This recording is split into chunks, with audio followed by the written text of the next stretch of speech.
सध्या 3 रुपये 14 पैशांनी पेट्रोलचे दर वाढलेले आहेत. कसं बघताय याकडे आपण? झळ बसणार आहे सामान्य व्यक्तींना खरं तर या दरवाढीमुळे, कारण की पहिले जरा कमी होतं पण आता जरा वाढलं असल्या कारणामुळे थोडंसं आता सामान्य माणसांना सुद्धा याची झळ बसणार आहे आणि त्यांचं आर्थिक बजेट पूर्ण होण्याची शक्यता आहे. काय वाटतं जर राष्ट्रीय दर वाढत राहिले तर आता शक्य म्हणजे साहजिकच आहे, दरवाढीमुळे जाण्याचे प्रॉब्लेम तर होतीलच, कारण की पेट्रोल जर नसलं तर मग रिक्षाने जायची वेळ येईल, पण मग रिक्षाचे भाडेवाढ सुद्धा होतीलच, कारण की पेट्रोल त्यांना पण लागतंय. त्याच्यामुळे सगळ्यांचीच पंचायत होईल. रसिका भातखळकर. 3 रुपये 14 पैशांनी पेट्रोलचे दर वाढलेले आहे. याचा परिणाम कसा झाला? परिणाम तर सर्वसामान्यावर होतो, श्रीमंत लोकांवर थोडी होतो, राजकारणी लोकांवर, नोकरीवाल्यांवर नाही होत. सर्वसामान्य कामगार आणि छोटे मोठे भाजी विक्रेते यांच्यावरती होतो. त्याच्यामुळे थोडी परेशानी तर होतीच सगळ्यांना. काय वाटतं वाढलेल्या दराबद्दल? थोडेफार कमी व्हायला पाहिजे, गव्हर्नमेंटने करायला पाहिजे, काहीतरी तरतूद करायला पाहिजे, सबसिडी वगैरे कमी करायला पाहिजे त्याच्यावरती, जेणेकरून सर्वसामान्य आपलं हे करते, दैनंदिन जीवनामध्ये आपलं हे राहील, समाधानी राहील. 4-5 दिवसापूर्वी पंतप्रधानांनी आवाहन केलं होतं की पेट्रोल डिझेल जपून वापरा, आवश्यक तिथे जाणं टाळा म्हणून. ते तर सगळेच करतात ना, कारण जे आता ज्यांच्याकडे भरपूर पैसा आहे, जे मोठे लोक आहे, ज्यांना नंबर 2ची कमाई असते, तेच लोक हे करतात. सर्वसामान्य माणूस कष्ट करून कुठे पेट्रोल टाकणार आहे? पेट्रोल तर टाकणार नाही आणि कुठे जाणारही नाही कामाच्या व्यतिरिक्त, कारण त्यांना फक्त कामालाच जावं लागतं. श्रीमंत लोक फिरायला जातात, फंक्शनला जातात, याला जातात, त्याला जातात, शौक पाण्यासाठी इकडे तिकडे फिरतात.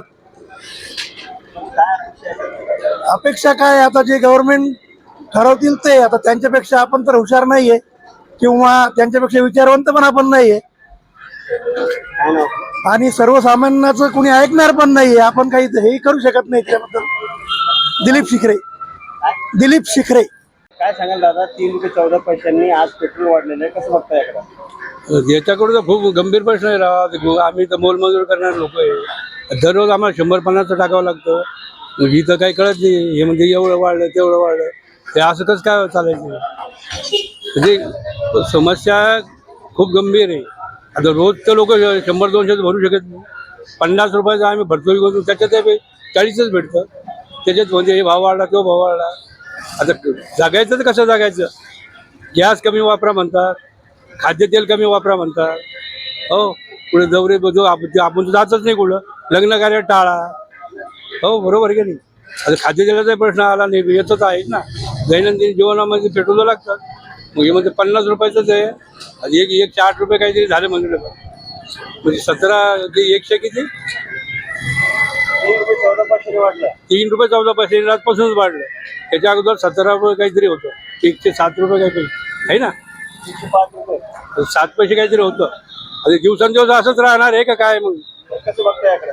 त्याच्याकडे आता हे मोदीचा चक्कर दिसतोय काहीतरी उलटा पालटा. मोदीबद्दल तर सर्व आम्ही नाराज आहे. तो बाहेरचे दौरे मारतो आणि इकडे लोकांना घेऊन येतो. काय नाव? नानासाहेब हरिभाऊ मगरे. 3 रुपये 14 पैशांनी दर वाढलेले आहे, कसं बघताय याकडे?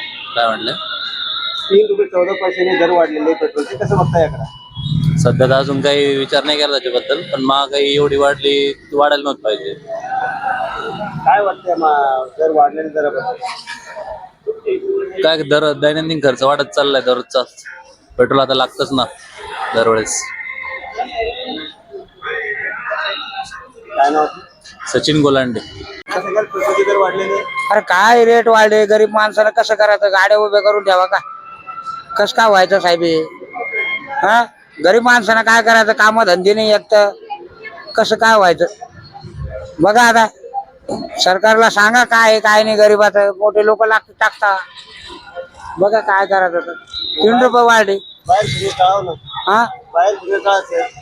काय म्हणलं? बाहेर फिरलं टाळायचं ना. हो ना, तेच ना. बाहेर गेली फिरवली ते टाळायचं, घरी बसायचं. काम धंदे करायचे नाही, घरी बसायचं का? बिगर उपाशी झोपायचं घरात. काय करा? मग बघा सरकारला म्हणा करा बाबा गरीबासाठी काहीतरी.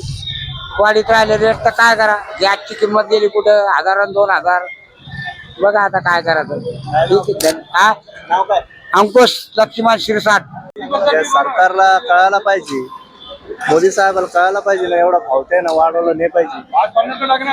हो ना, सगळे मूळ गरीब लोक आहे, कमवून खाणारे लोक आहे, शेतकरी लोक आहेत. असं नाही केलं पाहिजे. त्यांना फक्त त्यांचे घरं भरायचं काम केलेलं आहे त्या सरकारनं फक्त घरं भरायचं काम केलेलं आहे. पुरं भ्रष्टाचार चालू आहे हो साहेब, पुरं भ्रष्टाचार चालू आहे. आणि माझं नाव योगेश केदारे. 14% दर वाढलेले आहे, कसं होतं? नहीं, पहले महंगाई जोरों पे है, परेशान है आम जनता, तो बुरा हाल है एकदम, बहुत बेकार कंडीशन है पब्लिक की। इस महंगाई को खत्म होना, कम होना दर तो वो बढ़ रहे उल्टा हो रहा। पहले बहुत मार है, हर चीज की मार है चौ तरफ। महीने का दर कैसा है? महीने का जो बड़ी है तो उसका असर कैसा है? नहीं, बहुत बुरा इफेक्ट गिर रहा है उस पे। आम जनता तो बिल्कुल परेशान है उस पे, मिडिल क्लास पब्लिक का जीना मुश्किल हो गया, बहुत बुरी बात हो गई। शेख आरिफ शेख शफी नायगाव, शेतकरी।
झिरो बघितला का? तर दाजीचं पण देतो मग दाखवावं लागेल. काही सध्या 14% शेवटचे दर वाढलेले आहेत, कसं बघताय याकडे आपण? झळ बसणार आहे सामान्य व्यक्तींना खरं तर या दरवाढीमुळे, कारण की पहिले जरा कमी होतं, पण आता जरा वाढले असल्या कारणामुळे थोडंसं आता सामान्य माणसांना सुद्धा याची झळ बसणार आहे आणि त्यांचं आर्थिक बजेट पूर्ण होण्याची शक्यता आहे. काय वाटतं, जर राष्ट्रीय दर वाढत राहिले तर आता शक्य म्हणजे साहजिकच आहे, दरवाढीमुळे जाण्याचे प्रॉब्लेम तर होतीलच, कारण की पेट्रोल जर नसलं तर मग रिक्षाने जायची वेळ येईल, पण मग रिक्षाचे भाडेवाढ सुद्धा होतीलच, कारण की पेट्रोल त्यांना पण लागतंय, त्याच्यामुळे सगळ्यांचीच पंचायत होईल. रसिका भातखळकर.